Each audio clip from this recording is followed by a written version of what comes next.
LoveLine. LoveLine is meant for an adult audience. LoveLine may contain sexually oriented content. Listener discretion is advised. This is LoveLine. LoveLine. With Adam Carolla and Dr. Drew. Hey, it's LoveLine. I'm Adam. That's Dr. Drew. It's the best of LoveLine. Dr. Drew, board-certified physician, addiction medicine specialist. You, stoned teenager. And this is the best of the best this week. Oh, This really? really is. Yeah. Yeah, normally, here's how the best goes. Well, we take the best calls from the last 3 or 4 weeks. Right. Anderson Replay. cobbles them together, a little scotch tape and some mucus, and that's the show. But this, we dug deep. We went deep into the archives, 5 years deep into the archives. What we like Anderson was up until 5 in the morning, not working on this, but that was just a coincidence. He was masturbating in the middle of the night. masturbating and crying. That was that was Saturday. Then Monday he was up till about 10:30 working on this, but up 5 before.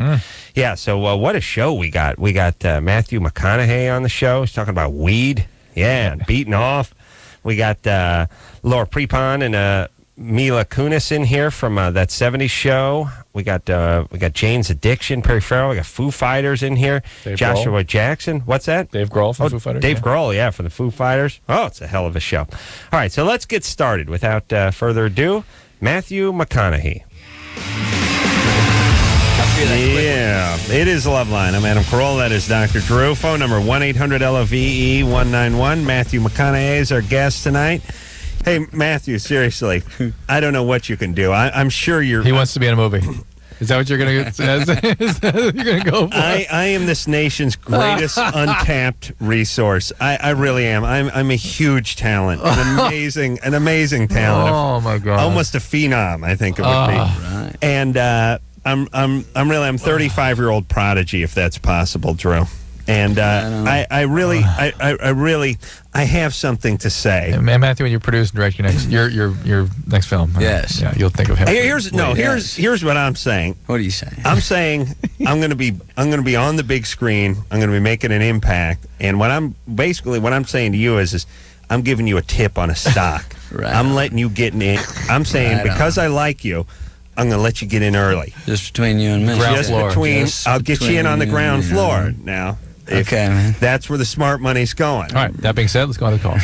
Because I know how all this works. You have friends. yeah, they're in the yeah. industry. All you got to do is, tap someone on the shoulder. You see who and say, produced this film? Who did produce it? De Laurentiis. Oh, there you Dino. go. You know Dino, right? Yes, I did. There. Next time he does something, you go, I know a guy Dino. with big eyebrows who'd be perfect for this role. You see what I'm saying? And I'm getting everything that's not even being said. I hear it. Frank? He wants to date you. Hey, what's up, guys? Hey, whatever it takes. Frank, Yes. you could do worse, by the way, Matthew, really. I can work on the house and work on the car. Very handy. And listen, we'll sit around and watch sports all goddamn day. And it'll be, we'll take turns getting each other beer, and then we'll go out to strip joints at night. It'll be the greatest date you ever had in your life. Let me take this moment to kiss your ass for your work in Dazed and Confused. Because, Drew, I don't know if you saw Dazed and It was Confused. a long time ago. As you And know, it's kind of blurry for me because I couldn't tell whether I was reliving a memory or whether I actually was watching a film. right, yeah, because in 1976 was sort of your wheelhouse. When did you graduate high school? 1976. Perfect. So these guys were all graduating in 76. And Matthew was perfect because he played the guy who graduated a year or two before who was still hanging out. Big fish in the small pond. Right. He'd been working for, I think, the phone company or something for a year or two. Keeping some change in my pocket. Just having $10 in your pocket meant you Big were deal. sort of a few rungs up on the ladder. Then you got a ride. You got your own wheels, and all you got to do is slide down a couple of years. It's a pretty crucial couple of years. I mean, from 25 to 23 is no big deal, but if you're talking about people that are still in high school and you're a couple of years older, you are king of that hill. The people he hung out with when he was a senior. Right, and he was just. I was watching that movie. I'd never seen you before. I wasn't familiar with your work, but I just said that guy. That is perfect, perfect. It was just. Thank you, man. It was just. You were that dude. thank you. That guy was based on, and my brother still says a very sarcastic thank you to me when I say this, but it was based on who I thought my middle brother was. So, he's that's as compared to what your middle brother thinks he is? Exactly. He was 7 years older, so there are those times where I know Mom and Dad were out of town and we had parties, I saw certain things, but you think your older brother's 7 feet tall. Right. You think the Concorde system in the back of that Z28 is the best sounding system you've ever heard in your life. And you think that your brother there hanging out in the smoking section, again, is the absolute stud of all being. So I put those images together and... It's amazing how much mileage you can get out of just being born a year and a half, 2 years earlier, when someone is 16 and someone is 19, let's say. I mean, you were automatically cool just by virtue of the fact that you had graduated 2 years ago and these other guys were still in high school. There's a big, it doesn't really fly once you get in your 40s, I was going to say, you and I have hit a point, though, where they actually can't believe we are surviving, like we live. I was in Colorado State on Thursday, and they asked how old I was, and they were like, whoa. You're holding up. Yeah. Wow. A little tougher to get away with it. Anthony? Yeah. You're 14? Yeah. What's up there, Anthony? I was in the shower the other day, and I looked down at my penis, and I found these little bumps underneath it, underneath the penis and all over the scrotum, like kind of goosebumps type thing. That's a good description of the pearly penile papules, basically. And those are normal. You're hitting that age when these kinds of things start to develop, and I wouldn't worry about it. Okay, thank you. Yeah. All right, Anthony. Yeah, there you go. Not a satisfied customer. Kelly? Yeah. You're 19. What's up? Oh, boy. All right, well, to make a long story short, I've been dating this guy for almost 2 years, and about a week ago, we were coming home from school, and he got pulled over, and he deals drugs, kind of key to this situation, and he got pulled over, and they found a pound of marijuana in his car. Yeah. And my question is, Speeding ticket? we obviously haven't been smoking it anymore, and he got rid of everything, doesn't deal with it anymore, but my question is more for Drew. As far as withdrawal symptoms, his mood swings are just off the wall. Yeah, and they will continue that way for quite some time. Be very irritable. It's very similar to coming off opiates, heroin. A lot of pain and agitation, a lot of severe feelings of sort of loss and irritability. Well, yeah, if someone confiscates a pound of weed, that's a feeling of loss. But literally, heroin addicts describe feeling like somebody died. That's the feeling, like somebody they loved just taken away for some reason. Well, how old is he? He'll be 21 in a month. He will not stop. He will typically people with this history will switch to something else. He won't make it without treatment. He must have been smoking for a while though, like he started young. We actually didn't smoke it when we first started dating. We started. So he's been smoking weed for a year and a half? No. I'd say probably 6 months. Really? That's all you got to do. You smoke it up. Oh, no. No, I'm telling you. Listen. And then you think he's got to go to something else, you believe? If he's not smoking, now we've only quit for a week. But I'll tell you the history. I treat marijuana addiction every day. That's probably the most common addiction I see right now. That's how he met his wife. Most marijuana addicts actually come to me as speed addicts because they switch over to speed as a way of dealing with either the depression that marijuana causes or the marijuana withdrawal. Alcohol also sort of corrects this, so people gravitate over alcohol. All right, but typically how long have those people been smoking marijuana before they get to you? Between 3 and 20 years. Okay, so I'm saying 6 months. We've never spoken to anyone who smoked for 6 months, quit, and had all the associated depression and all that stuff. No, he's not describing that. He's describing withdrawal, which is different. It means he was smoking heavily for 6 months and stopped abruptly. You'll get withdrawal. Okay. He's not getting all the other stuff. So. All right, I'll buy that. So what's he need to do? MA. What's MA? Marijuana Anonymous. Talk to his mom. And there are doctors that can treat the withdrawal for you.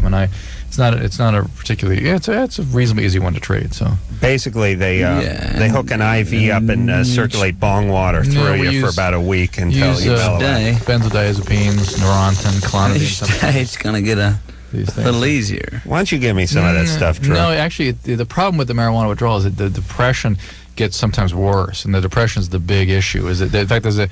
Hold on, telling you, Drew, don't bum me and Matthew out. We smoke a little weed. I just got a question. where's the will in all this? That's my question. Before we say it's an addiction, before we say it's got to be treated, I'm just willpower especially at that age, where you've got that much incentive about doesn't have anything to do with addiction.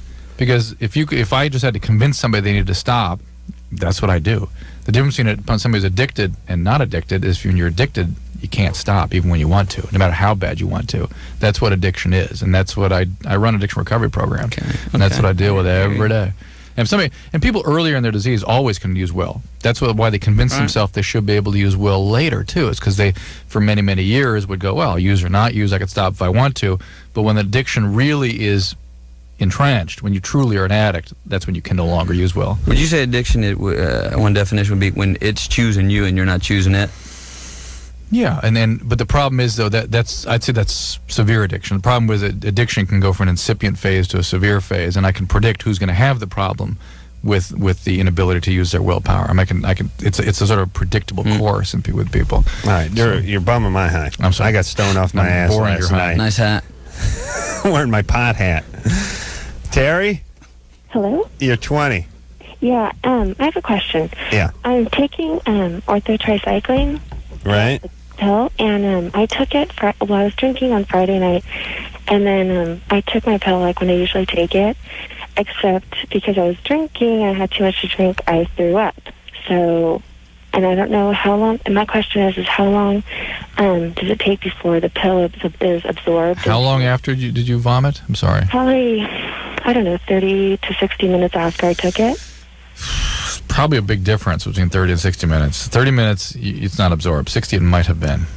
Really? Okay. Yeah. All right. Did you see the pill? No, but I mean... if you were drinking... Well, when you throw it up, you usually see the pill if you didn't absorb it. You would? Yeah. Well, I don't know. I mean, she chucked in some hedge staggering out to her boyfriend's El Camino. What do you think she did? Get a miner's light and go through it? A strainer? Yeah, she got like a miner's sieve or something, like some old timer down at the creek looking for gold. All right, so what should she do then? Take another one? Yeah. She should. Yeah, or double up the next day. Go back to that spot. It may still be there. Dog probably laughed it up by now. Frank? Yeah, what's up, guys? All right, so you're 22. Your girlfriend has a foot fetish. Yeah, it's pretty serious. She's kind of obsessed with feet. I have a problem, though. I have a little bit of athlete's foot. Right. Why don't you treat that? Junk foot. I'm trying. What are you doing? Using some Gold Bond. Oh, please. I don't know how well that's What, working. that doesn't oh, my work? God. Frank is a LoveLine caller. What do you mean? Don't you dump Gold Bond? Gold Bond is like an anesthetic. It's like to help the itching. It doesn't do anything to the problem. It doesn't kill the fungus? That's not even the worst part of it. Oh, no. My big toe is like cracking down the middle. It's green. Yeah. Green. Well, that's fungus. Yeah, it's That's fungus. bad. Wait, What a combination. right. Your girl, you find the one foot fetishist in America who's female, and she's dating a guy with a chia foot. do you like work in boots or something? Like in Yeah, working boots. Yeah. I always wear socks whenever we make love. Let her go down and suck my toes one time in the dark, of course. Did she throw up? Oh, my no, God. All right, here's what you do. You get some Lotrimin AF. Lotrimin You put AF. that on at night. In the morning, after you take your shower, take a handheld hairdryer and dry in between your toes off till it is bone dry. Okay. And try to change your socks regularly, and don't leave your feet for long periods of time in those shoes. What do you do? You play the role of a cowboy in an all-nude review? And Or keep those lights off till you get Yeah, the it was bad. I think a piece of nail broke off in her mouth. what do you do? Oh, Jesus Christ. It's like he's a leper. What a combo. One time she did I this. can't help it, though. What do you do for Yeah, a you living? can. I just told you how to help it. What do you And do with there those are, boots? There are medicines to clear up the toenail, too, if it's really a problem. Because at your age, it should be able to be treated. What do you do with those boots? Unless you're diabetic. Hey, Keep them in the garage. no, but what do you do for a living, goofball? What do I do for a living? Yeah. I'm unemployed. You're unemployed? Yeah. Why do you wear the boots all Why do you got to put Uh-huh. boots on if you're unemployed? Well, I Jeez. do miscellaneous jobs, you know. Yeah, I understand, but Do them in some thongs, Harachis, man. okay? put some sandals on. Thongs, get some air between your Yeah, toes. you gotta air it out, everyone. That's for that fungus. It's unlike it's the reason you don't get fungus on the hood of your car, but you get fungus underneath your house, right? I mean, Right. in like damp, It's dark and moist, damp, dark yeah. places. That's where it grows, right? Same theory, right? It likes wet. Yes. Thank you, Michael. Hey, what's up? You're 15. Yeah. U571. I can't wait to see that movie. All right. Good answer. So what's up, Michael? It happens to be like a couple days ago I started masturbating. All right. And I got this like extremely sharp pain in the back of my head. As you masturbated? Yeah. Was there... As I masturbated and like at the end. Was there any neck stiffness with this? Was it your mom hitting you with a rolled up newspaper? Rolling pin. No. Any neck stiffness with this? What? Did your neck get stiff? No. Did it go away right away? No, it took about like an hour and a half. Did you feel confused or change your vision? I was extremely dizzy and All right. It is important that you see a doctor about this, okay? Okay. There can be migraines, but there also can be bleeding into the brain, something called aneurysms. And usually that's described as sort of like a lightning bolt, like the worst headache of one's life, often associated with neck stiffness, and but the weakness and confusion and dizziness, that kind of stuff, that is a sign that you must talk to your doctor like immediately. If it happens again, talk right away. Otherwise, see him or her tomorrow. Okay? Probably God punishing him for masturbating. No, would you say? no, it's just one of them things. Don't do this, man. Let this kid sleep tonight. So, Michael, talk to your doctor tomorrow about it, okay? Oh wait, can I make a shout out? Yeah. Hey, Michael, you should make a shout out to a brain surgeon because you may have hemorrhaging. Like, what can be like the bad things about it? Like, what could happen to me? A lot of things. I don't want to freak you out, but you got to promise me you'll talk to your doctor, okay? All right. Does he have to tell him he was beaten off? No. Just tell me he had a terrible headache associated with dizziness. Well, shouldn't he tell him? This is your first time you just started this? Well, he said it was his first time, right? Michael? Yeah. This was your first time? Yeah. Yeah. But like, it wasn't like extremely dizziness. It was just a little bit when I started walking. That's fine. You just got to talk to the doctor about it, right? You've got to support it because. No, we've had this call before. Well, the last one we had was a guy who said he was the worst headache of his life, and he had neck stiffness, and I mean that is an aneurysm, and that guy sent to the emergency room right then. Yeah. There's this, maybe nothing. There can be headaches after this kind of thing, but the quality, any vision change, any mental status change, any balance change, all that. I mean, this is where the balance centers are, and so if he's dizzy and his headache back there, that's a concern. So. All right. Matthew, how old were you when you started at yourself? It was 15. 15. Yeah, got one of those new shower heads, that's got the jig, jig, jig, jig, jig, jig. Drop the soap popped up. It'd be in the right spot. I went, whoa, that's a nice spot. And I kind of hung out there for a minute. Adam had a toothbrush. I had an electric toothbrush. It wasn't even mine. It was my buddy's. He's like, hey, you beating off? I'm no. Here, put this on your penis. You'll be beaten off. I said, all right. Man. We had a thing where Mom wouldn't let us lock the doors, either to the bedroom or the bathroom. That's cruel. Oh, Mom. What is she thinking? She was. I think I'm going to have a special room set aside. Wow. With like special padlocks and hoses and drains in the middle of the room. I'm going to have a place called the Monkey Cage. Yeah, big drain in the center of the floor, hose bib on the side. Yeah, absolutely. Guatemalan guy and big rubber waders coming in and hosing the place down. And then a VCR or something. With waterproof VCR, one of those yellow VCRs. With laminated porn everywhere. We're going to take a little break and we'll be back. LoveLine will be right back. So get your problems ready. Ready.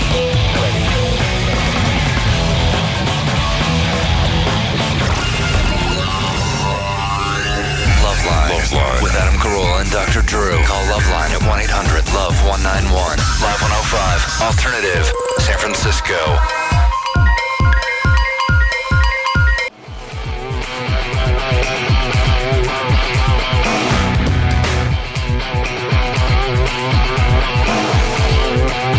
Well, we got to keep on keeping on, Drew. Yep. You know why? Because it's the best of LoveLine, and we've kept on. We're not even here. Yeah. The best of LoveLine? The best of the best. That's right. Yeah, we're digging. So let's keep on trucking with Laura Prepon and Mila Kunis. Got to be in before the show begins. That's it. Adam, you've already scared the young ladies enough. Introduce them, please. Unacceptable. I'm just looking at the tape on the headphones over there, and Laura wants to know if they fit. If they don't fit, they're not. When I realize we don't have headphones, I can't stand this place anymore. One size fits all. It's all good. Mila Kunis and Laura Prepon are both here from That 70s Show. Tuesdays, Fox, 8 o'clock, 5th season, into syndication now. That's where the big money is, right? Sure. Yeah. Not as much as you would think, but we're not complaining. Now, why isn't it as much as I would think? I don't know. You know, a lot of people when they hear about syndication, they're like, "Dude, you're making so much money," but it's the residuals get less and less as they come. But it's 3 years worth of decent money, and then after it's like 20 cents an episode. Huh. But we're not complaining though. It's nice. great. It's very nice. Yeah. Yeah. Well, but like if you created the show or wrote the show or whatever, then you get bank.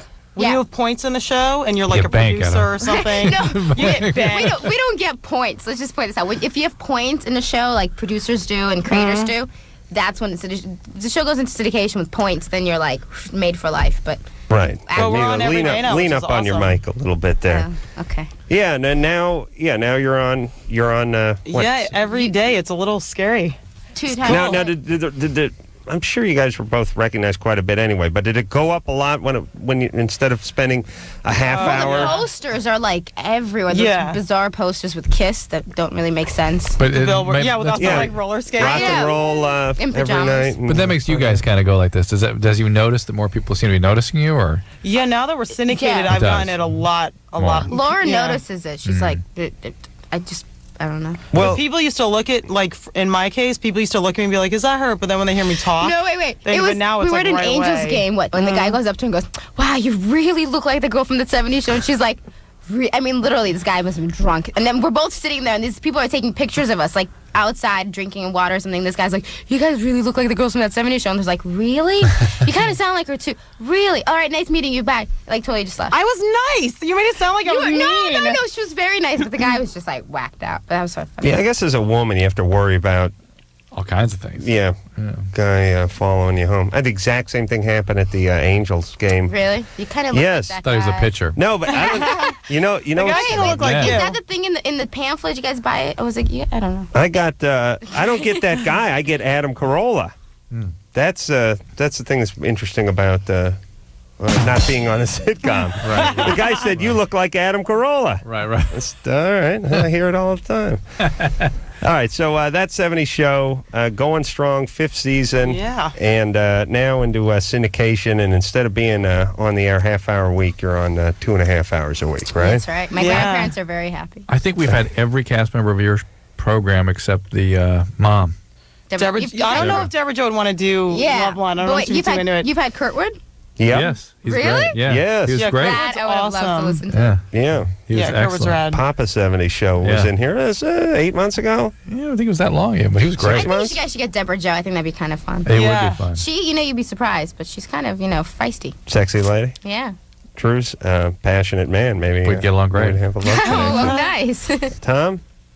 Yes, sir. You're 25? Yes, sir. What's up? My mother is an alcoholic. My wife's father is an alcoholic.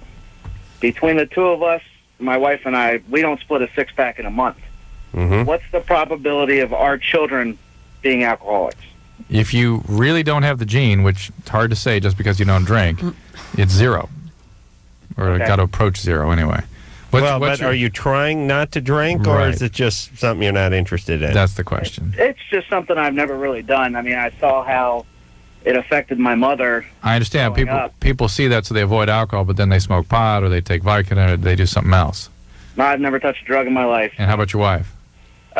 She used to do a little pot when she was younger, but she hasn't touched it for the past 3 or 4 years. And nothing currently? Not taking any substances? No Xanax? No, nothing at all. Okay. How about a little gambling or porn addiction or something good like that?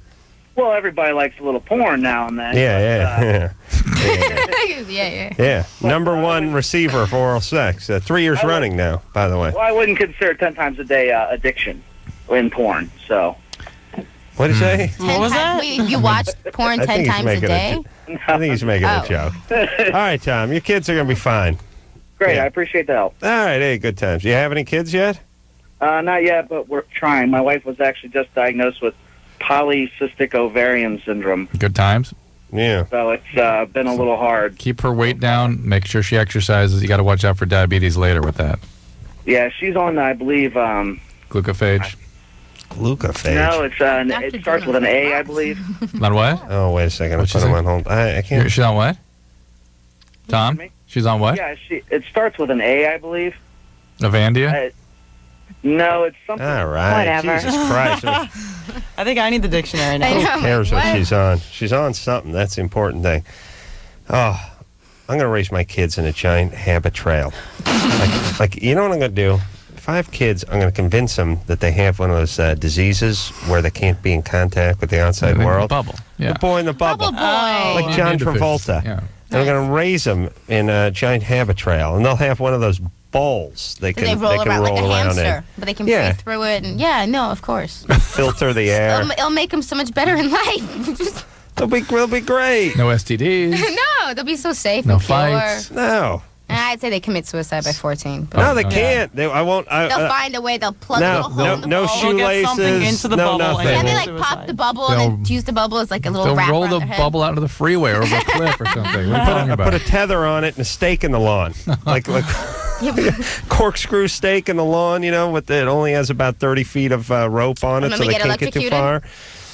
You mean like if lightning hits the corkscrew? I'm going to make it out of a alloy that doesn't No, transmit they have an electric electricity. fence and a collar, and every time they go out, they get It's electrocuted. like They a get a little deer shock. fence. Whatever it is, the kid will be fine. It can work. He'll be fine. Kid will All be right. fine. Yeah. Take care of that kid. All right. Clayton, you're 21. Hey, how you doing, Adam? How you doing, Drew? Hey. Good. Hey, I wanted to ask the girls a question. What were your experiences with getting into acting, and what would you recommend for me? For good. You've been keeping track of his career, of I course. thought we were gonna help kids with sexual problems. What? Maybe he can have sex with the casting director. Yeah, that can work. Go have sex with like a big producer. No, I'm kidding. Ferdinand, get the hell out of Bakersfield, Clayton, right? Yeah, where are you from? Bakersfield, California. Moved to Los Angeles. No. Do we need Clayton running around here? Really? Is that what we need? Him bringing us our iced tea? No. Here's Stay my in advice. Bakersfield. No, wait, here. Seriously though, keep studying acting. That's my advice. Wow. Study it, Damn. and then sooner or later it'll happen. Are you studying acting, Clayton? To an extent, it's just right now I'm stuck in a body shop job. I just can't get out of that crap. Mm-hmm. I don't know. I'm trying to make a future for myself, but there's just no openings up. You know? What do you mean make a future? I don't know, man. I've been like poor my whole life, and it's kind of like I just want to get out of this crap, dude. Maybe you could play Adam in the Adam Carolla story. Yeah. So are you acting because you love acting, or are you acting because you think you'll make a lot of money and that's the only reason why you do it? No, it's because it's a lot harder than just that. You can't because you won't probably end up making money when you start. You probably end up being in debt when you start. Oh, I understand that completely. I've actually helped on 2 sets that were actually out here in Bakersfield, which is kind of funny, you know. And then I've seen the hard work that goes into it. Mm-hmm. And what are you doing at the body shop? Right now, I'm doing prep sanding and masking, Mm-hmm. and then clean up after they come out of the paint booth. Mm-hmm. Nice. Yeah. You do a little wet sand action on? Actually, that's the buffer's job. Mm. And I put the catalyst, from the Bondo on my face once. The hardener? Yeah, the hardener. 90% benzoyl peroxide. Dude, that stuff is hot, man. Yeah, it's good. Works on zits. Oh, yeah. It burns a hole in your face. Well, gets rid of the zit. There you go. Hey, Clayton, listen. Start doing whatever you can do. You know, go down to see about the theater, you know, the local theater, the classes, But do it all that because you stuff. want to. Because it's fun. Yeah, don't do it to make money. I mean, there's a lot of competition. You just have to love doing it because it can, you know. And stick with it. I mean, it'll be hard. I mean, Yeah, seriously just take some think about it. classes. Right. Don't move to L.A., though. Oh, understandable. All right, buddy. I don't just want anyone else. Good times. to Good times. You too, brother. All right. All right. Yeah, you do it because you love it. That's right. That's why you do what you do, Adam. No, listen. I really made a conscious decision. Carpentry sucked, and I didn't make any money. And I used to listen to morning radio when I was swinging a hammer. I'd be listening to like Mark and Brian or Rick Dees or something. I'd be like, how much are these homos getting paid? Are you kidding me? Are you kidding me? These retards are getting $2 million a year, and I'm getting $25,000 a year. Oh, I got to do this. These guys are horrible. Yeah. Now look at me. Not making that much money. Yeah. Yeah. But if you combine my 8 jobs, I'm still getting paid almost as much as Mark or Brian. Oh. Can you believe that? All right, let's talk to Tiffany, who's 18. Tiffany? Yeah. Hi, What's up? guys. I just had a few questions and comments about that 70s show. All right. Okay. Okay. First, I wanted to ask Laura if Topher is a good kisser. Oh my God. Sure, yeah. Well, we kiss so much. Mila's over here like cracking up. We kiss so much now on the show. Whatever.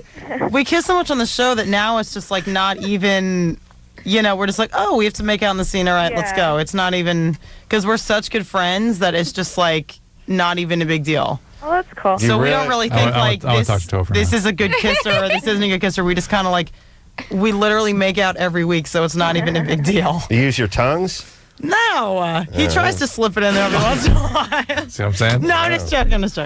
But we're very professional, and we're like best friends, so it's not even a big deal. Oh, does he have a girlfriend? What do you think, Mila? She killed her.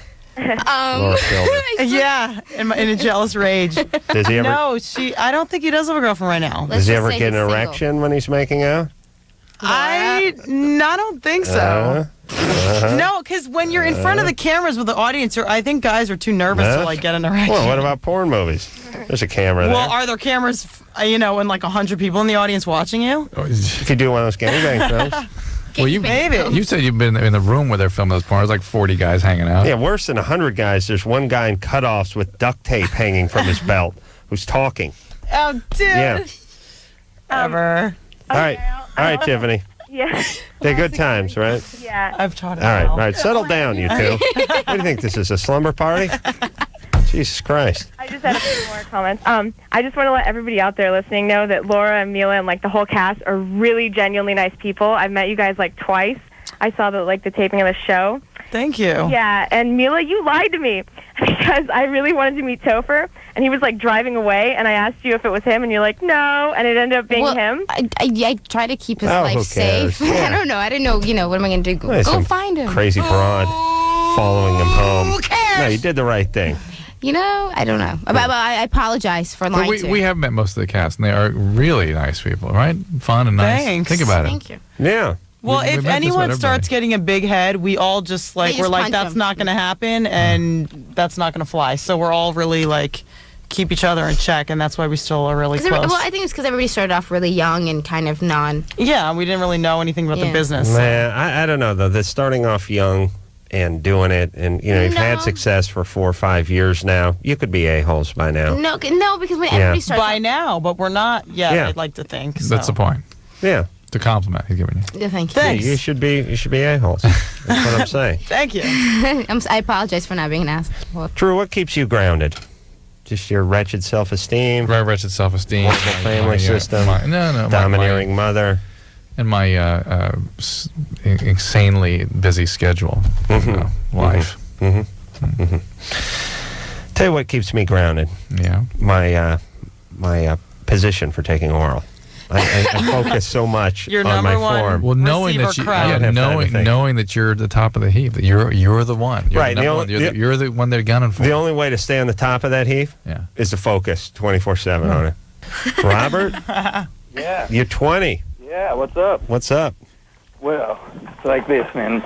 My girl's been out of town for 5 days, and getting a little hot and horny, you know what I mean? Go masturbate. Oh, yeah. Yeah. So, started experimenting with some different stuff, and came across a bottle of her cocoa butter oil, and it seems to have burnt the hell out of the tip of my wang. Good times. So I was wondering, what I could do for that. Yeah. You know what she may have done? My old lady did that. She put a little drop of acid in all the creams in the house, including the dishwasher. What? Is this true? Yeah. My mom did this too. Yeah, but that's how my dad died, because she did it to the butter. Oh, accidentally. Oh, God. Yeah. She didn't think you actually might eat the butter. She found the cube in the room once, and it was still warm. Can't the guy put aloe vera lotion on it? Some like banana boat or something. Like, is it burning? It's not burning. It just feels kind of weird. It don't feel right, but it's all wrinkly. Don't put any more cocoa butter on it. Yeah. Yeah. Get like some of that gel from like Rite Aid, the anti-burning itching. Yeah, you get some Cordate over the counter, and that'll take care of it. Really? On your penis? What's in vapor? Your penis look like a matchstick that lit. Actually ignite at that point. Laura's advice. It's Dip it in only on the Theraflu. tip of it. You smoking a lot of weed there, Robert? I just quit. Yeah, yesterday. This morning. A few days, like 5 days. 5 days ago. Oh, good time. Why'd you quit? I got to get a drug test at a job. Yep. Yeah, that's not quitting. That's putting it Don't on you hold. usually ask your friends to pee in a cup or something? What's that? No, nice, Laura. Give me some advice. Okay, I'm just going to stop talking. My advice is bad. Actually, so I think it's pretty legit there. Where are you working? Where are you trying to get a gig? The post office. Really? They give drug tests at the post office now? Hold on, they don't hire sure. they don't hire white people, do they? What's that? Las Vegas. Oh, in Vegas? Yeah, in Vegas. Never seen a white guy behind the counter at the post office, unless it's that sort of just crazy, balding, red-haired guy with the pork chop sideburns, loner guy, super skinny and freaky with the beady eyes. Is that what you look like? Not now, but about 20 years of working at the post office, that's what it's going to look like. Nice. Good advice. Here's what the post office says. Morbidly obese black folk, and then crazy skinny Ichabod Crane Irish guy with the pork chops and the bald head. Now you're going to get starting getting phone calls from people from the post office. That's not what I look like. Oh, is that what a black person sounds like? Oh, my God. That wasn't an Irishman. That was an Irishman. Wow, true. My goodness, I'm insulted. Me too. I'm shocked at the insensitivity displayed by these young ladies. Yeah, I guess. Please. Guess that's what. I was standing up for the post office. Guess that's what Mila thinks of all black. Oh, my God. Post office, so whatever. Yeah. I love the post office. Goodness. No. Marianne? Amelia gets injections in her eyeball I regularly. do steroid injections. In your eyeball? Yeah, she can show you where they Yes. inject Yeah, it. this the white Wait, it stuff. got better because you didn't see it when it was. Look, Wait, is show this not him. what we're Show talking him. about? This is a month. I'm taking I the had to heat look off at you, this Mila. every day at work for like a week. Yeah? Into the eyeball there. Wait a minute. It's got. There you go. This is like a month into it. You get it done like I have to get next one's November 11th. How does it? That must feel awful with the needle just going in. You know what? It's psychologically disturbing. It's not so much like, ow, it's painful. It's more like you're looking this way, so this eye sees the needle going in. It's I mean, they put so much numbing cream on it that it's not the essential. It's a pressure pain, not a pinching pain.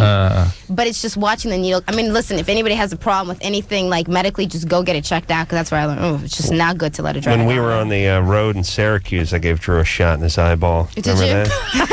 that? Drew likes a little jizz humor. Yeah. Remember that? Yeah, well, I'll never forget it. Yeah, I told you. I said, leave the glasses on. I like the old doctor thing. He was like, please. Yep. I wanted to leave one because I love seeing you enjoy, the reception. Would you guys like to see my form one more time? Yeah, sure. I claim that I'm the #1 receiver of oral sex in terms of form, that my decorum, my etiquette could not be beat. But doesn't the girl need to know that you're enjoying it if you just lay there like whatever? She's probably like, what the hell? I have... you need to like show something. Like, I do, hey, I do. that feels good. Or At the end, he shows Make a something. noise. That's where I got the shot. See? At the end, he lets out a little girl like, okay. No, that's it. it's all in what's produced. Right, right. All right, you ready? We're ready. Here's my form. Action. Well, it seems to get better and better with every Does that time. mean it's good? Wait a minute. You promised you would not show that. Wait a minute. Not bad, right? Barely move. Nice. I don't do a lot of distracting, like, yeah. I'm not a head grabber. No. Not into You don't that. punch them in the head. No. Yeah, you don't want to do the head grabber. That's not cool. No, women don't like that. We got to show something. No, the it's fact that you demeaning. Like it. No, it's demeaning. Women find it demeaning. That's right. Nice sound effect. Thanks, Anderson. That's right. Every once in a while, when I think you've lost a little enthusiasm, I throw in, oh, yeah. But that just keeps going. That was just so sincere. Let me tell you, doesn't that sound was too convincing, great. Adam. You see Adam going, oh, yeah. Yeah, meanwhile, he's No, like watching the football game. He's like, oh, yeah. And Like, wait, the Angels are on, honey. Turn on. Wouldn't be the football game. once in a while, Watching a porno. I toss in a... But he would be holding the remote like that. Yes, exactly. yes, all right. The good times. We'll be right back after this. LoveLine. We'll be right back.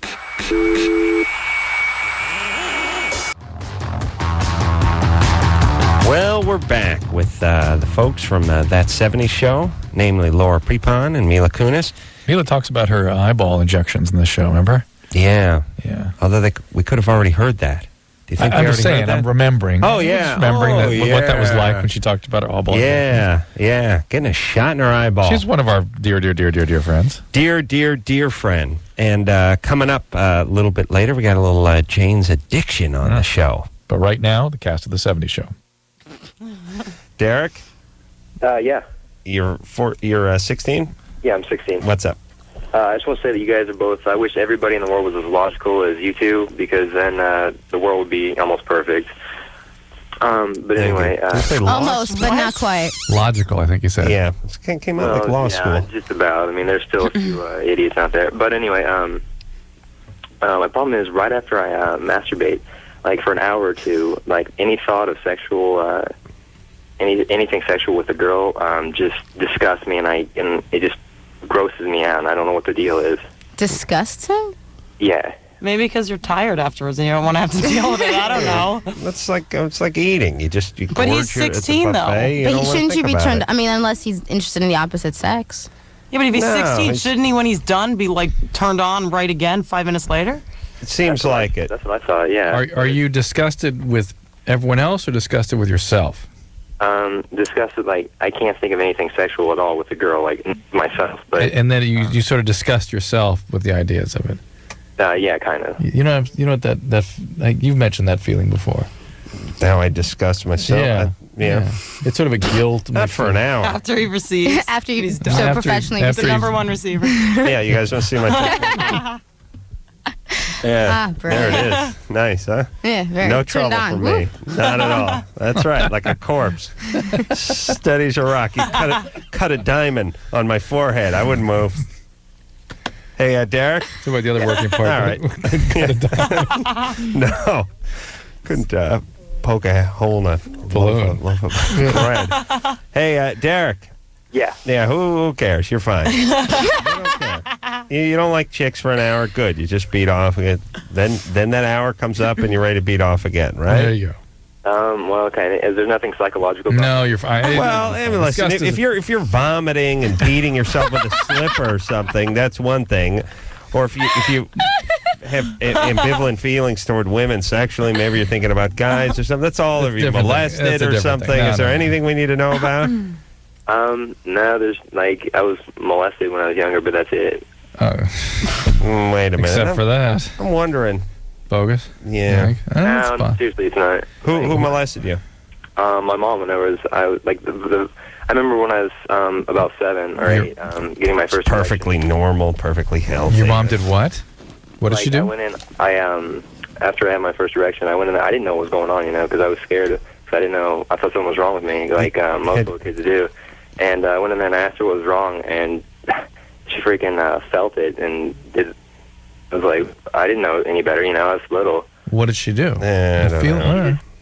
She just felt it, and I didn't know any better. Well, touching, I mean, that's sort of, I agree, a boundary violation, but she just touched it and went, oh, this Well, listen, my buddy Chris took a towel and he wound it like a rat's tail and he snapped his brother Ricky in the nuts with it, and his mom had to rub cream on it. And I mean, he whacked it. I mean, snapped it right on the sack. The kid was 6. He was screaming, running around the house. It was great. It was great. We were like 13. But the point is his mom touched, him. It wasn't. But she touched him or sex.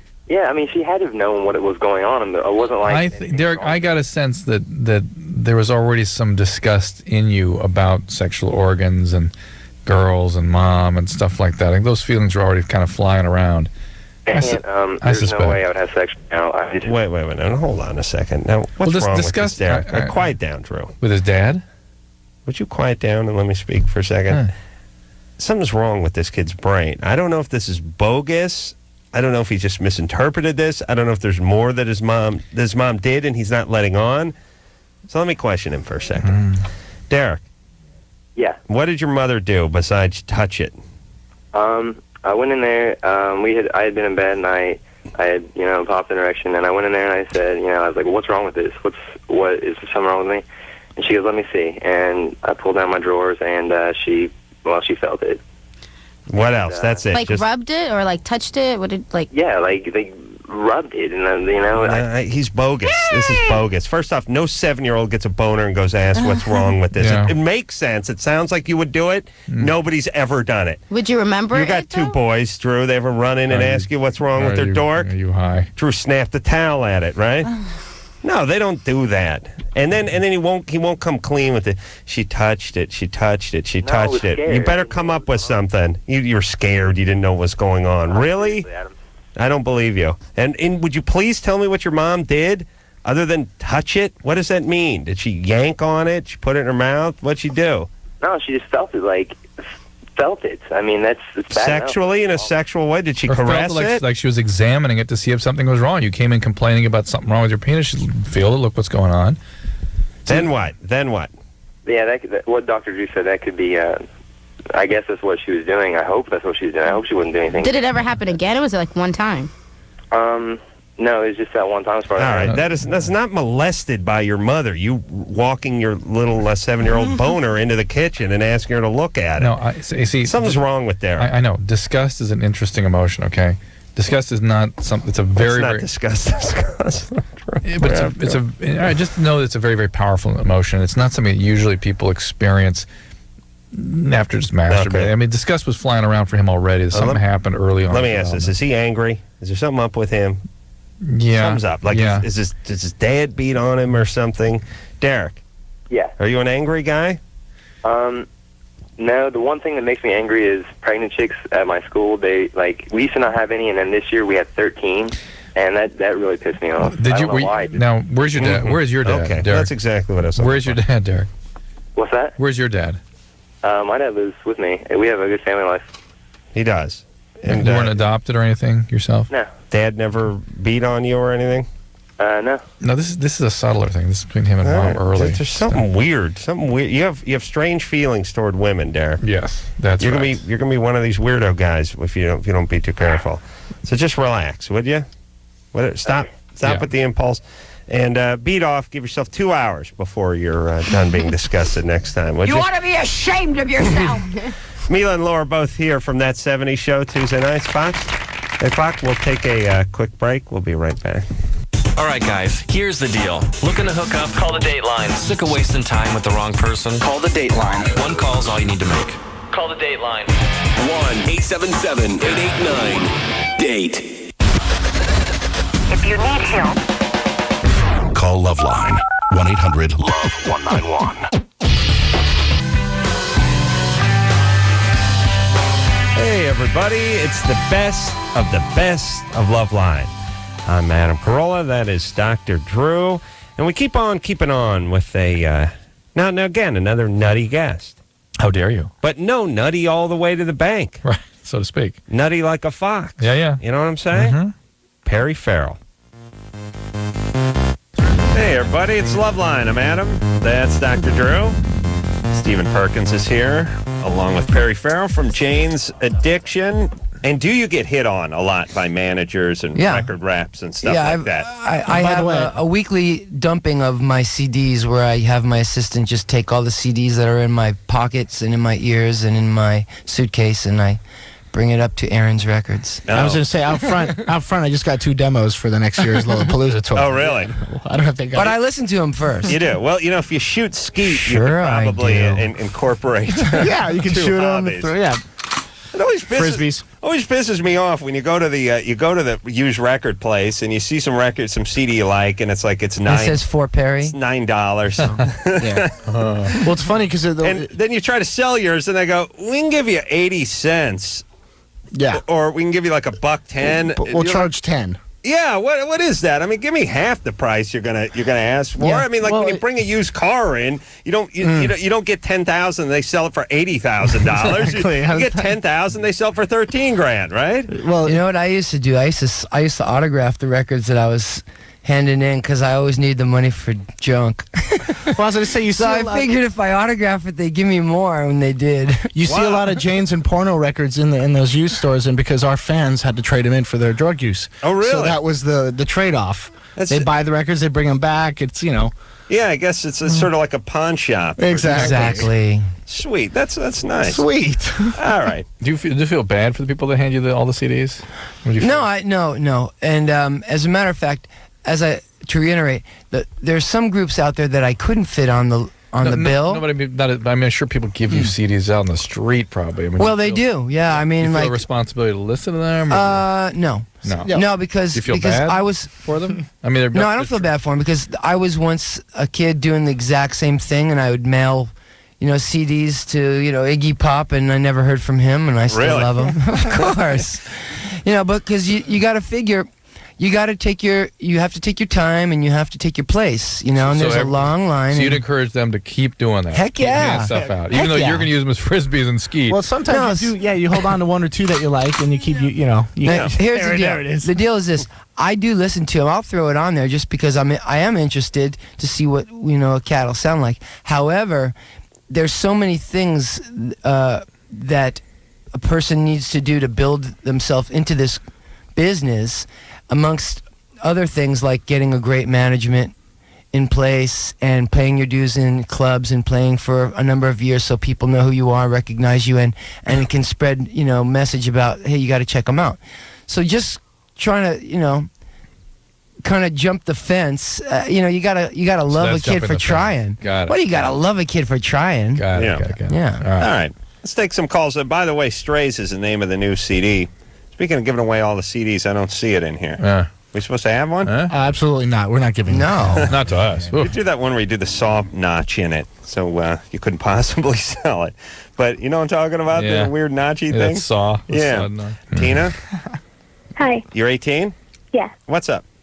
Hi. I just ended my period. And I feel something like hard inside of me, and I'm not sure if it's my tampon because I don't remember. And I try to take it out, and it really, really hurts. And I'm gonna go to the gynecologist tomorrow. Good. I couldn't today, but I was wondering if I can get it stuck inside of me, and I cannot feel the string at all. Well, believe it, it's a bunch of guys sitting around the table here, but the reality is that happens all the time. Really? And doctors have to fish stuff out very commonly. It's not a big deal. But I'm more curious about the part where she doesn't know. She can't remember if it's in there. You think you could keep track of that? Think about yourself. If I had something up my ass, I'd know when Not it up was your in ass. there. If you had to keep track of something. I don't have a vagina. Some hygiene you were dealing with. What do you I mean? once had a crack pipe up my ass, and I forgot about it. Really? Yeah. And I'll vouch. So don't feel too bad, honey. And that's a true story. I think I hit off that. But Tina, there are a couple things. One is if you tonight get a fever or rash, go to emergency room immediately because this kind of thing can predispose to toxic shock syndrome. Yeah. Number one. Number two, there is kind of a technique for trying to get this out if you guys are prepared for that. I'd like to hear it. I was picturing Perry farting and killing someone with a hash pipe screen. I'll vouch for that. But it was crack pipe. It was a crack Pardon me. pipe. It Pardon was me. shards of glass. What are you talking about? All right. Thing That's fired right. out. Very dangerous. But let's hear how to get this out. Yeah. Compressed Tina, air, I'm guessing. if you squat down and then sort of reach in with your push down and sort of reach in with your hand, maybe with two fingers if you can do that. Sometimes you can kind of scoop out of there. Okay. Okay. Give that a shot, and if don't do anything. If it hurts, lay back. Just don't go on in tomorrow. Can you Either see? case. Can you see? You can't even if. I had a carbuncle dangerously close to where Perry stashed his crack pipe, and I couldn't see it. You can't really see it. But I can't see it. But I did this thing where I put my feet up on this glass mirror, this wardrobe mirror, and then I bounced a flashlight off the glass and into my ass. And I could see it perfectly. It's how they got light into the pyramids. Then he got a robotic arm and started doing surgery on it. It worked. But the point is can't a woman use my same flashlight and mirror technique? No. Nothing? No. Can't see up It's there? too far. Don't try it. Yeah. Good luck. Good luck, Tina. Good luck. You want to know what I thought was a cute idea and it could actually work for people like Tina is that the tampon string gets lost or breaks off or gets caught up. Kind of more the string's like cotton. It can get You moist. had a and brilliant stuff. idea for this. You've got a new. I have novelty things that you hang off the string. Like one of my Animal ideas was a tails. rat tail. Yeah. You know what I mean? If it totally freak a guy out raccoon tail. completely. Cat tail. Just bizarre. Just a decorative like lamp things. I mean, just How about like a rabbit's- fortune cookie thing? A rabbit's foot? So people can read while they're down there. or different like maybe Some people can't Tassels. read and drive at the same time. Tassels. graduation Great. tassel. Perhaps if you have a charity like AIDS or something like that, you hang their breast cancer, you hang the appropriate ribbon color off there. Ooh. Pay us, yes, for the Jewish girls.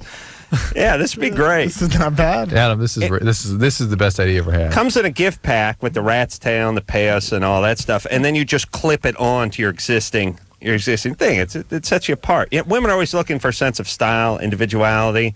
This is how they do it. Start there. Yeah. And they always claim to have a good sense of humor. Right. This is a chance to really establish that. Claim. I'm just thinking, how, like, if you were drunk and the chick got naked and you just saw the rat's tail hanging out, like, how freaked would you be? Drew, you get one of those for your daughter. It's a great way for, I guess prevention of any kind of sexual advance. Absolutely. Yes. Yeah. I am giving my daughter these. You're right. Daniel? Hey. You're 15? Yeah. What's up?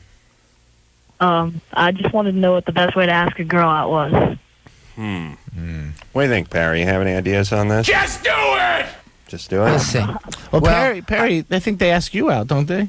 Well, they have. Yes, they have. But I will tell you, the best approach is, kid, walk up to him as a gentleman and have confidence and have courage. Because I think that men and women will follow a man with courage.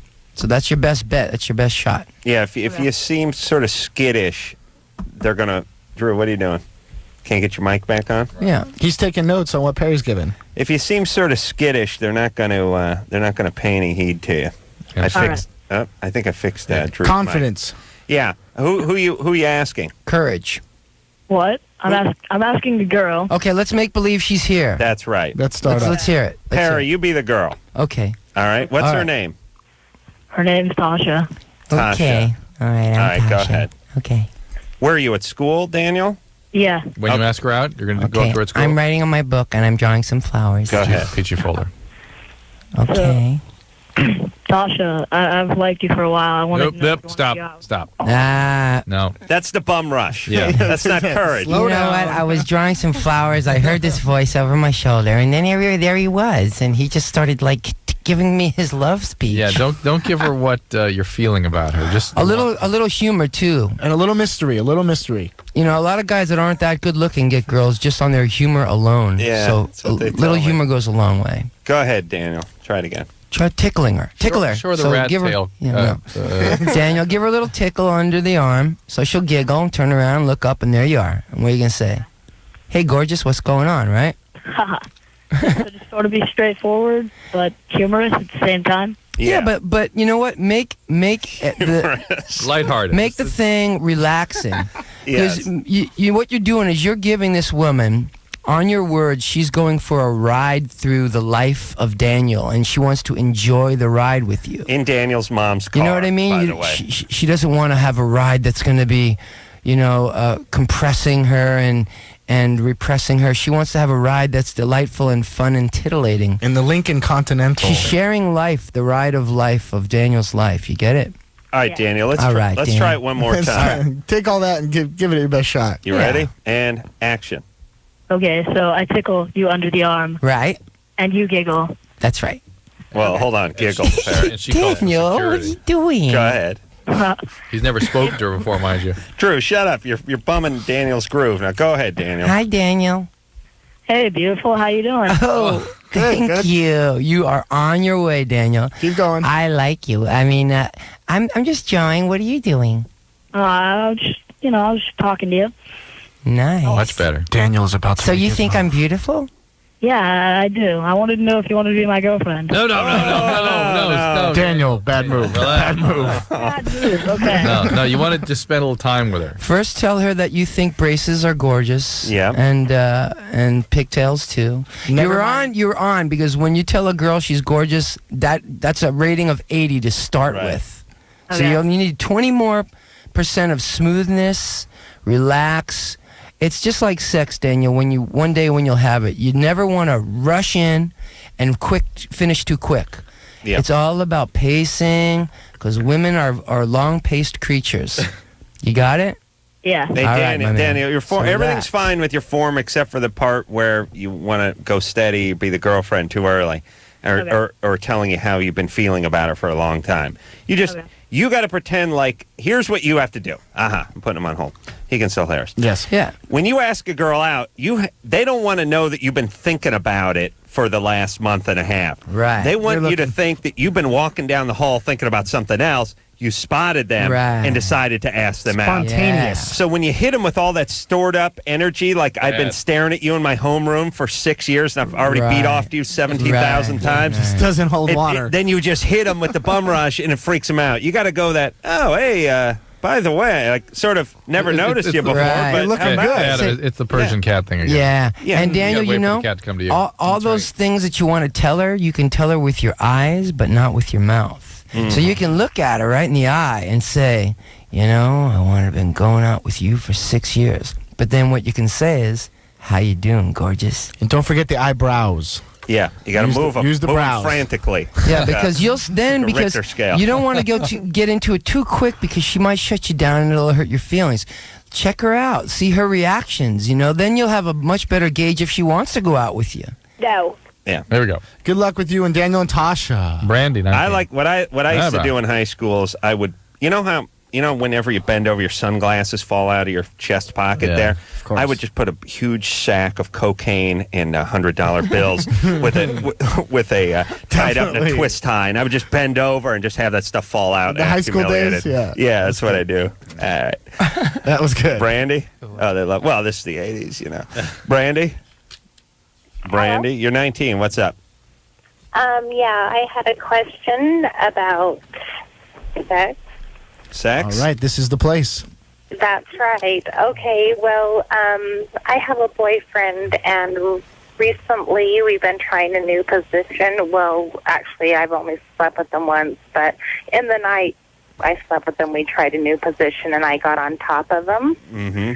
And every time I, straddled them, I was straddling them, but every time I, stroked them and went down, it was like I felt a popping. Mm-hmm. You broke his penis. That was his penis popping? Yes. No, because we tried another position after, and it still worked, so it wasn't broke. But it was weird. Is it a popping from moisture? No. Or is it a popping from an internal cracking? It was it was like a cracking, but it was up in my abdomen. Oh, Well, there's two possibilities. What was it coming from him or coming from you? Or could you From tell? me. You sure? Yeah, it was inside my body, and he couldn't feel it, he couldn't hear it or anything, and it didn't hurt me, but it was just kind of weird and uncomfortable. Well, you probably just were flipping your uterus or hitting the round ligament. That's nothing. Yeah. You can crack his penis. There's a ligament there that holds the penis up that'll crack. You can do that. I can do that, but not multiple times. I get You're double cracking jointed penis. Those days are behind me, but I can get the one in the morning sometimes. If I push it down hard enough at that morning wood, it's usually when I'm trying to launch a ball of tube socks toward the hamper. It's a little game I play. Lord. But it will get one good crack. You guys know another? One good crack. Where's in. that doing sound? Yeah. But not multiple cracks. Where is it? Thank you. She's just, what's she doing, flipping her uterus? Yeah, is she healthy up there? Is There, that that's the one. Well, it is could that be. olive? I got to bring the pictures out. Is it tilted? Or It I can. heard that before. Yeah. The tilted uterus? Yeah. Drew's going to There we pull go. out He's the, taking out the anatomy book. Yeah, I don't want to see it, by I the way. know Drew. Adam doesn't. It's very delicate sensibilities. Well, So, Brandy, that's never happened to you before? No, well, here I've you go, only guys. slept- Hold on, gentlemen. Hold on a second. So she's going in here and it hits this, and it kind of flips. It'll flip. It'll move. Wow. So it hits, flips, hits, flips. Okay. Sort of straightens it out. So the position you're in is letting your body open up to the Does point it- where it flips your Does it uterus. hurt? Is it hurting you? Are you No, it- discouraged? No, I'm not. Oh, cool. It was There you go. weird, It's like I didn't know if I was just going to burst or something. No, you're not going to break. Why don't you put on loud music? Yeah, Yeah, and then you won't hear it anymore. It's fine. it's fine. Well, Be careful. I suggest be careful in that position. But I would, but too. continue having sex with Are your you a boyfriend. dainty gal? Are you a small gal? Yeah. Oh, okay. I've got small hips and that, and, he was actually very large. Well, there you go. Very, very large. Well, there it is. Yeah. Nice. What's nice about that? A woman getting hurt by a penis. Nice. It's funner to watch heavyweights fight than flyweights, It's just something more exciting about that haymaker, I don't know. I always wish that I could do some damage with my penis. I see. Right. All right. I guess I could take out, I could detach a retina or something if I got a running start. But, I like these stories where the women say, the guy's penis essentially became like a crowbar, he's really it's a weapon, Yeah. It's like a spinning top. My fantasy for my penis would be You know, once in a while you see the porn movie where the guy's got a full handful at the base and still plenty enough to use. Sure. You know, he's sort of at that point it becomes an instrument. You know what I mean? As opposed to sort of obscuring it with your hand, where you really can grab onto it and sort of aim it. Few of us have a weapon in our hands. Yeah. There was a time in the early days with me and Perry when we just wore towels for about a year, as the whole band, and we always got to notice or check if we were, like you said, holding and crowbarring and double jointed and so all you that. got a pretty good We got to know idea. each other. Yeah. Yeah, a lot of people think this is gay, but I could definitely recognize my best friends by their penis. I mean, if they stuck them through a hole in the piece of plywood and lined them all up, like they did for you during many encounters. True. How dare you? I could go run around and put names to each penis, and I think I'd get them right. Yeah. Nice. Yeah. Would you post True it goes on by hang taste. it? How dare you? Yeah, I would hang it on the erect penis. I think we'd just use Velcro and put it over the penis. Okay. But we could possibly hang it on the penis. It is time for the next question. Not gay. Not gay, right? We got to take a break. He's gay. No, that's super straight. Yeah, ultra straight. But Ultra straight comes around the other side, becomes gay eventually. So comfortable with my heterosexuality that I could actually blow a guy. Announce that. Yeah. Blow a guy and swallow. That's how comfortable I am. That's good. All right, Jane's Addiction in studio tonight. We'll take a quick break. We'll be right back. 1-800-LOVE-191. LoveLine will be right back.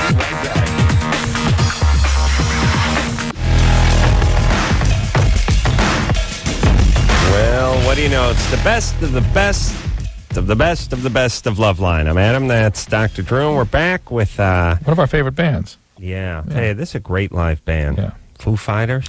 And Dave Grohl specifically, whose girlfriend lived across the street from you. Sort of, yes. And as I recall, or nearby in your neighborhood, as I recall, you... No, his sister lived across the street from me. And his, as you called, floozy girlfriend was flopping there or something, yes? Well, yes, Mr. Alliteration.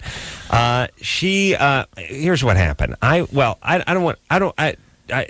Should I explain the whole story No, or if you not? you tell it. It comes up. All right. So just listen and see if you can hear me squirming. LoveLine, fast-growing outlaw radio, North America. Yeah, 50,000 rod flamethrower. Drew, this close to dropping trout. No, you're wild, man. I'm going to drop trout. No way. I'll drop trout. This guy's wild, I'm telling you. I'll do anything, man. He'll I'm do out of it. control, man. What happened? Wait, who? Dave what? and Chris both here, Foo Fighters, man. Let me tell you, these kids can rock, man. These guys are hot. They're good friends of mine, too. Very good friends. Anyway, we're at a party Friday night, boy. I may drop trout Friday night. Look out. I'll do it, Drew. Tell them I'll do it. All right. I can't even go with you. We try to simulate a little radio every once in a while on this show. It's like Midwest morning radio. Right. Pretty much. Got it. Well, yeah, who decided that stuff was good at 6:45 too? Like you're pissed at the world, you got snot in your eyes, and you got some guy going, "Drop trout." What's that, Drew? Oh, that's the cowbell. Oh, my cowbell. Yeah, I'll dust that off a little later in the show. Blah. Foo Fighters here tonight, Chris and Dave. We got to play another Foo Fighters song. Producer Ann yelled at me during the... Oh, you got in trouble. I've been trying to book this band for 8 years and then labels. Whatever. We don't always play 2 songs for every band that comes in here, do we? Yeah, and like we're going to come back anyway. Yeah, they're not coming back. Exactly. Don't worry about it. What's the big Dave deal? thought the show was 20 minutes. He found out it was 2 hours. That's it. I still got a bone to pick with you, my friend. Uh-oh. Oh, yeah. I remember this. Okay. Let's hear this. Ladies and Dave's gentlemen, version. Yes, we're here's the deal. Acoustic Christmas, That's 2001, 2002. Yeah. Don't remember what it was. Played the Acoustic Christmas. Was there with my girlfriend, Jordan. Lovely lady. Lovely, lovely lady. Now my fiance. Thank you very much. Wise choice. Afterwards, went back to my sister's house where I was staying at the time. Tired from rocking the house. Right. You understand? I see. Tired. When you blow the lid off a joint, Yeah. you get tired. You got to get some rest. Gotta go You get know some what I'm rest. saying? I go Yeah. get some rest. Not going. in the valley anywhere, though. Keep going, Dave. Keep going, buddy. It's not far from Adam's party house. That's the party that's house. the party house. That's No the one party lives there. No. Exactly. Sister lives next door to the party house. So the next morning, Adam comes by, good neighbor, Sure. knocks on the door, That's right. and Jordan answers the door. That's right. Lovely fiance. Right. Lovely fiance. I think maybe I was gone. I think you were Was asleep. I asleep? Yes. Sister was gone. Yeah. It was laid plans. No big whoop. And then about 2 weeks later, our drummer Taylor was on the show. Mm-hmm. And my girlfriend and I, Jordan, were excited to hear Taylor on LoveLine. Mm-hmm. And you mentioned that you came over to the house. Mm-hmm. Came by the house. And some floozy opened the door. Right. Floozy. That was the word. I mean, my girlfriend and I were listening at the time. That must have been very hurtful. It was pretty bad. It was bad. Like, I was thinking of ways to get back at you for that. Well, okay. First off, I was bringing over a basket. Of what? Of fruit. Bring a fruit basket over. Did you really have a fruit basket? No, I didn't. You liar. You totally did not. I want to probably borrow some money or something. I think you were offering, like, carpentry to my sister or something I like told that. her, yes. Dave's sister said she just bought a house. It was next door. She had some stuff she wanted done on it, and I told her I'd come by and take a look-see around the following morning. Oh. Yeah. But you were offering services. Yeah, but now I didn't realize that Jordan at the time was your girlfriend. Oh, yes. And I thought it was like one of those rock star things, you know? You bring home a beautiful blonde woman in every town you're in. So I was a little confused. It was a compliment. I thought, this is what you do when you're on the road. You should hear what he calls my wife. But, she deserves it. Oh, yeah. But floozy to me was like a term of endearment, you know, like darling. You sure about that? Lovely. You sure? Well, you'll wonder why it took 2 years to get us in the studio. It was like,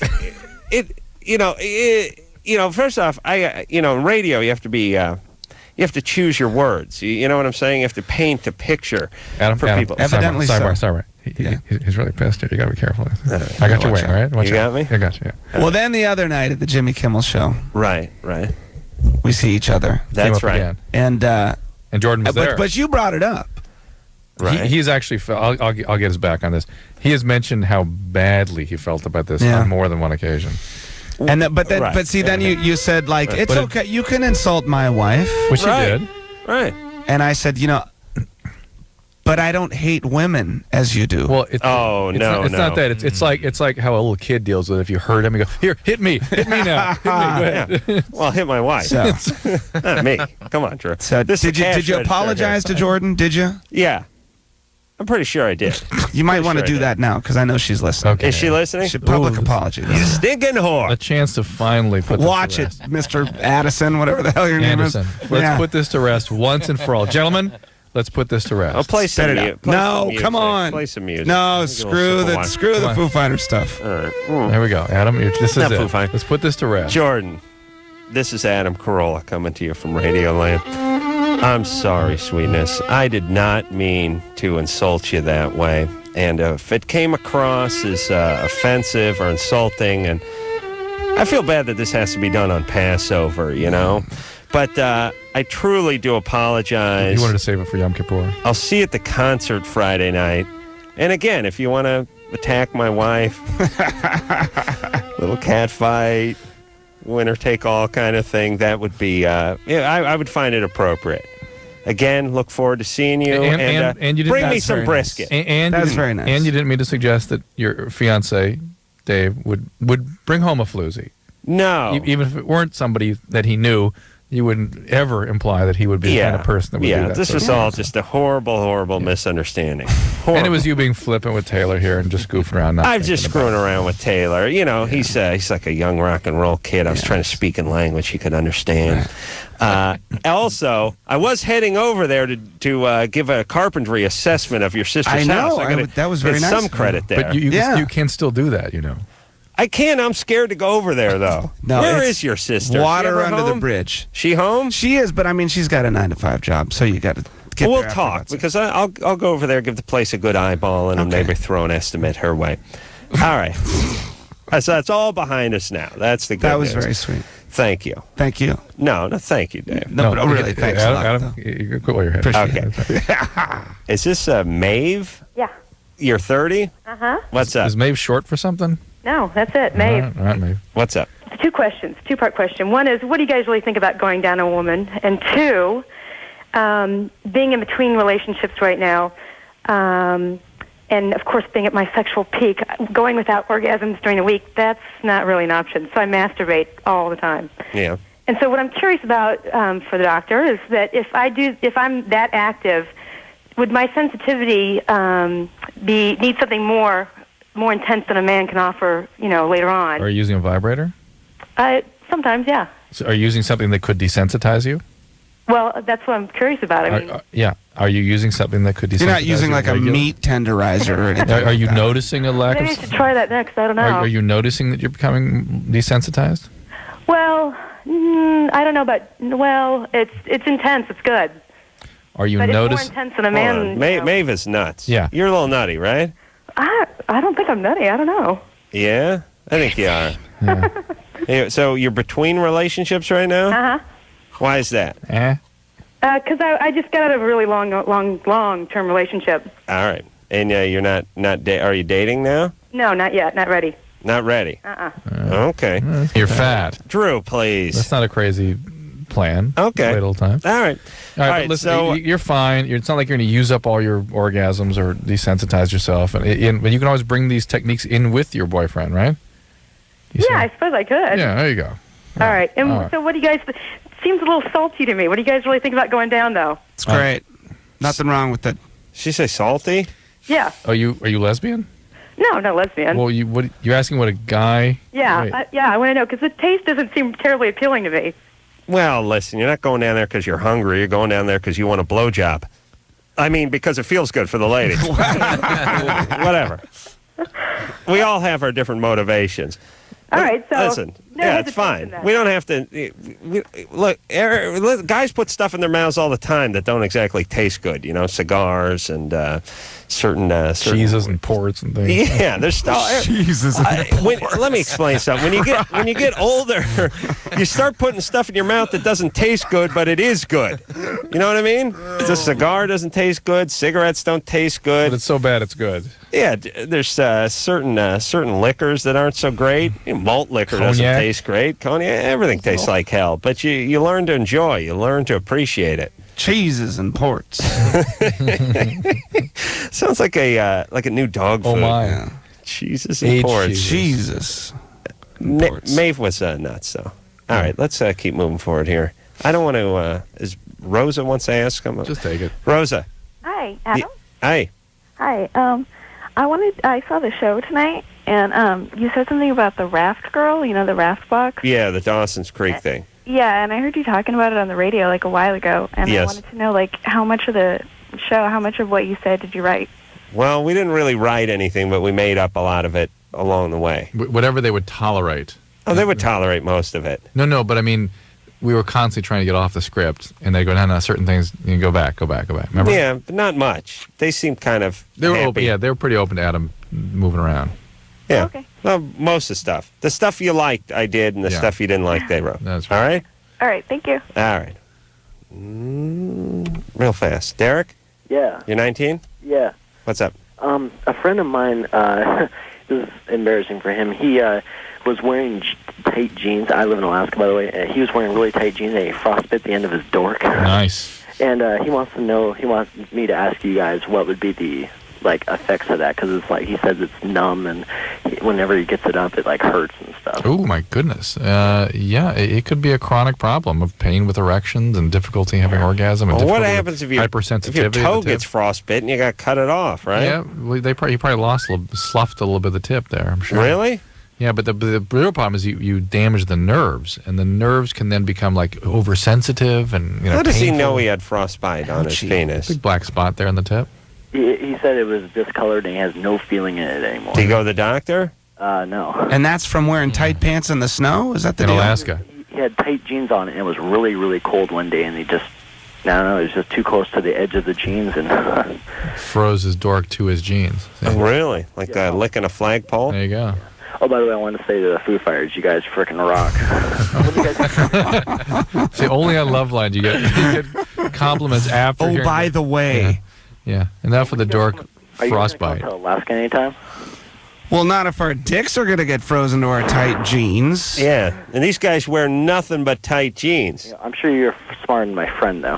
Yeah, we'll make it up there soon. Okay, cool. All right, Derek. All right, later. Good times. I don't know if he was really concerned about his friend or the Foo Fighters.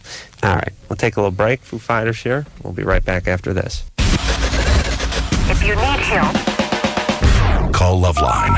1-800-LOVE-191. Well, that was uncomfortable. Thank holy Christ that's over. And he got a little mad. He got heated, too, if you recall. Yeah. Passionate man, Dave Grohl. Oh, yes. All right. And also coming up, we have Joshua Jackson. And, Joshua Jackson. We were in North Carolina. That's right. We were doing Dawson's Creek. You were pissed. Well, you know why? Because of the time difference, we're having to do the show till like 3 a.m. Yeah. And then we're having these early 8:30 calls in which we did nothing for the first 2 hours, and I was cranky. Right. So we broadcast at 3 a.m. And what I want you all to remember is that after this particular broadcast that night with Joshua, who actually was directing us on the movie, on the show, did a good job. Adam had a 6 a.m. pickup who didn't show up. Oh, that one. Oh, yeah. Yeah. Another one. Yeah, it was awesome. Then I called the cab. Then the cab showed up when the person showed up late, and I had to pay the cab driver because we call a cab at 5:30 in the morning. The guy shows up. What are you going to do? You got to give him $20, right? Yeah. All right. Oh, Drew, don't take me back to that place. So, please, everyone, from the best of the best of the best of LoveLine, enjoy a little Joshua Jackson.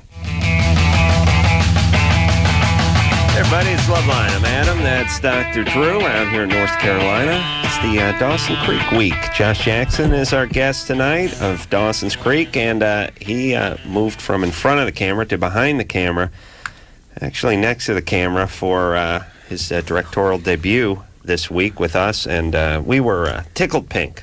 We had a delightful time with Josh. And then we went to work. Total pro. So, mazel tov, as you say in Canada. Here's Alexis, 17. Alexis? Hey.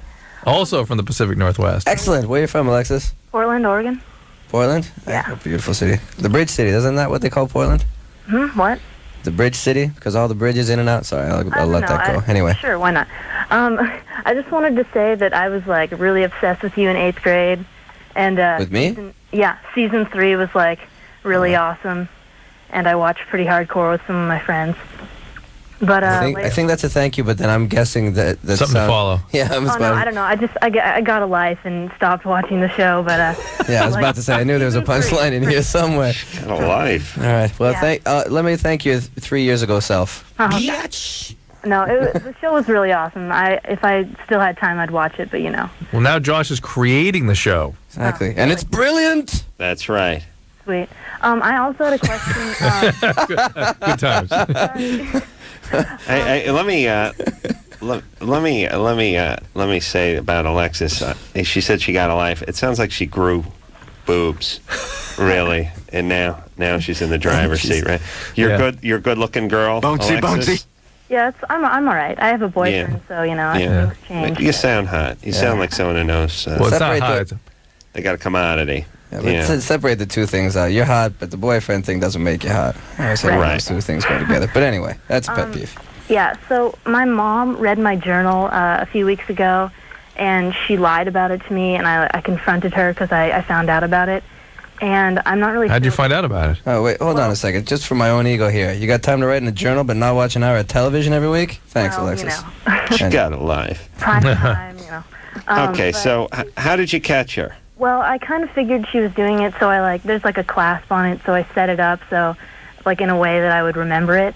So, and then I came back the next day and everything was totally messed up. So, I just figured it out, and then I confronted her, and she was like, well, James Bond style. Yeah, but, you've been pushing me to do it and, all this stuff. And so I don't really know what to do. Well, what was in the journal? Anything incriminating?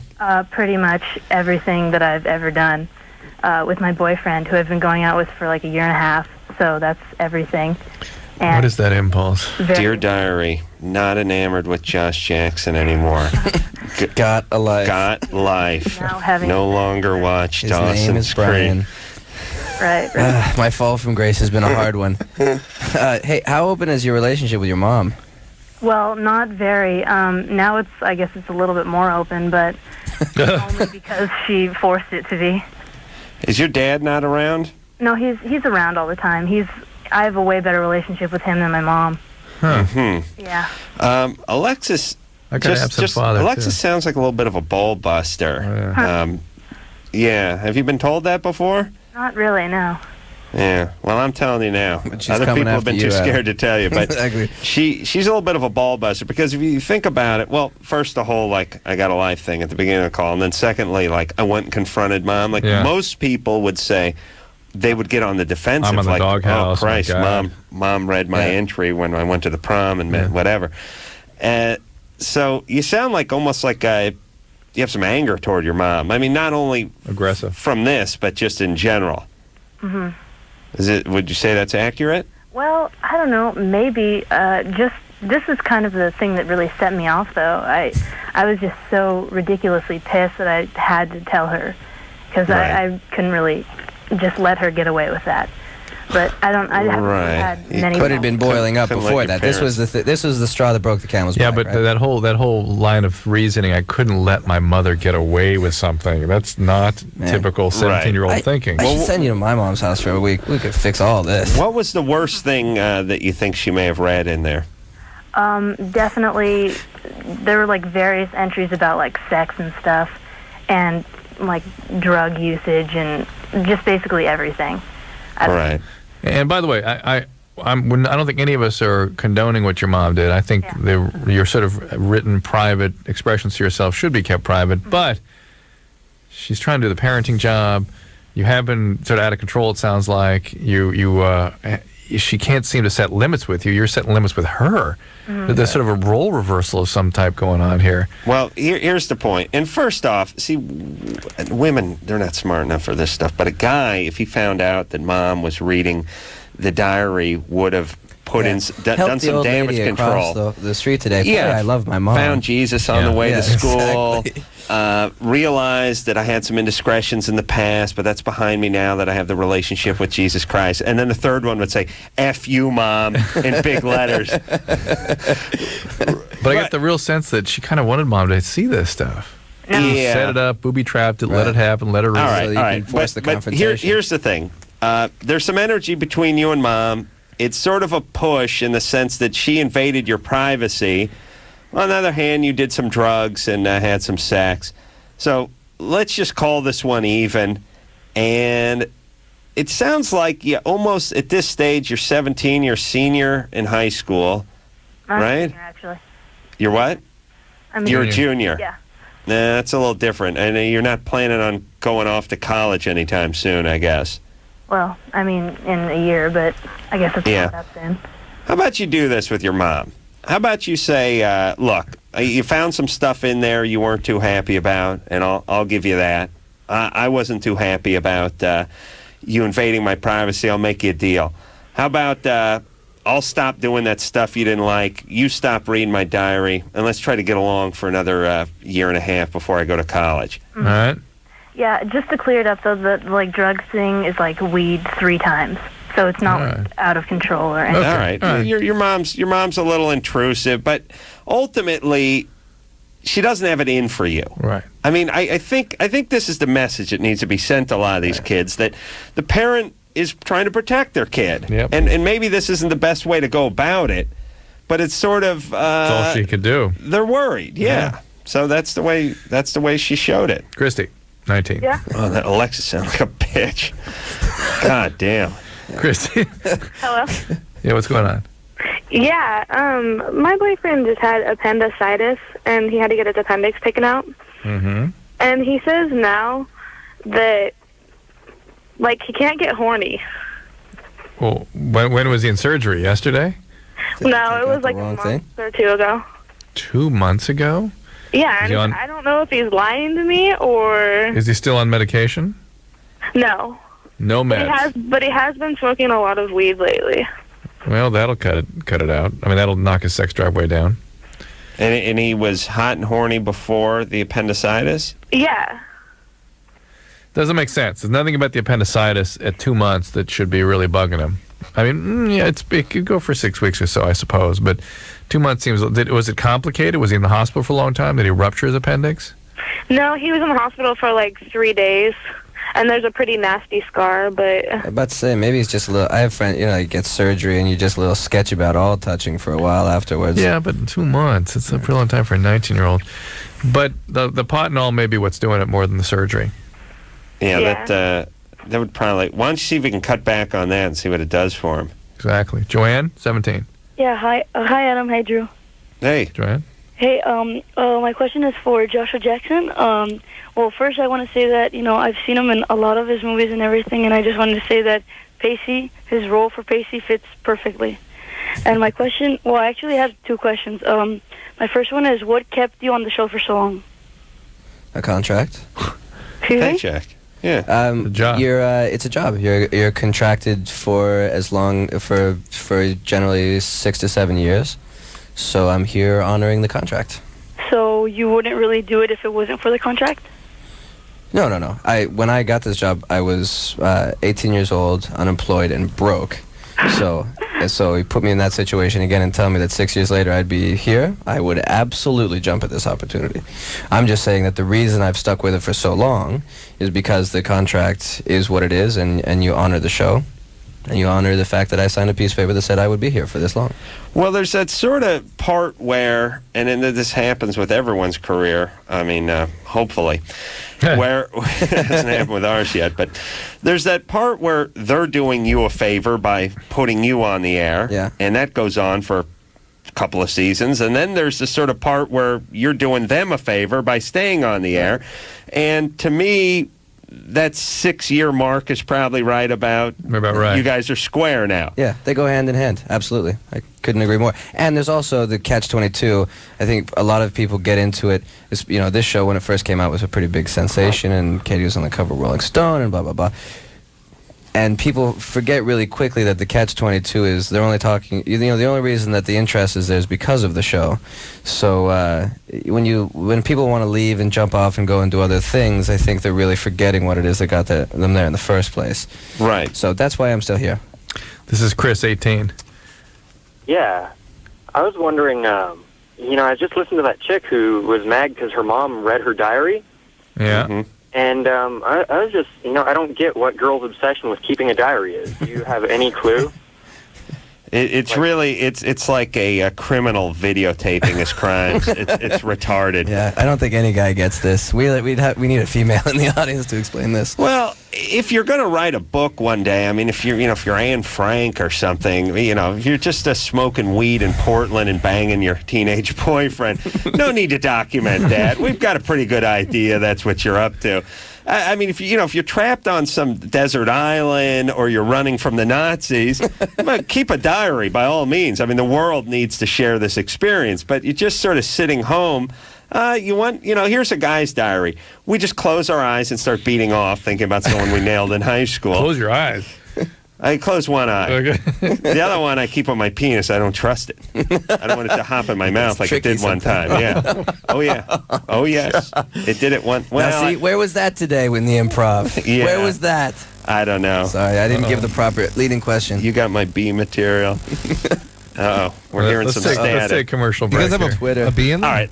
Yeah, let's do that. Josh Jackson here from Dawson's Creek, and we'll be right back after this. All right, guys, here's the deal. Dateline. You looking to hook up, sick of wasting time with the wrong person? Dateline. One call's all you need to make. Call the Dateline. 877-889-DATE. Call the Dateline. 1-800-LOVE-191. Call LoveLine.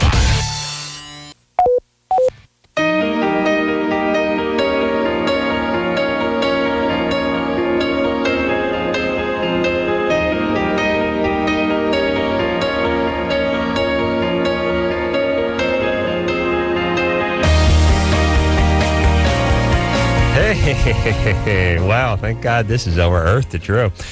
It's the best of the best of the best of LoveLine, but of course the best part of LoveLine is when it ends. Yes, Drew? No, the best part is when this is airing, because we're not here. That's right. That's the best part. All right. So, until next time, this is Adam Carolla for Dr. Drew saying mahalo. This has been LoveLine. LoveLine. The opinions expressed on this show are not necessarily those of the staff, management, sponsors, or this station. The producer for LoveLine is Annie Gold. LoveLine is a presentation of Westwood One Entertainment.